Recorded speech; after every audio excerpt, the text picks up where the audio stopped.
សួស្តីបងប្អូនអរគ្នាចាថ្ងៃនេះខ្ញុំបង្ហាញអំពីសុនជីវៈចម្រុះនៅសាលារៀនតែម្ដងចានៅសាលារៀនឆ្នាំនេះដាំបន្លែបានច្រើនចាសិស្សានុសិស្សគាត់មានការយល់ដឹង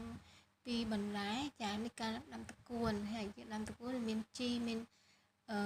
ដាក់ចំបើងដាក់អីចឹងដើម្បីឲ្យរក្សាដណ្ដើមដីចឹងណាបងប្អូនអញ្ចឹងកូនសិស្សគាត់មានការយល់ដឹងជាច្រើនហើយឥឡូវនេះបានការណែនាំរបស់លោកគ្រូទៅគាត់ដាំបានល្អមែនតើ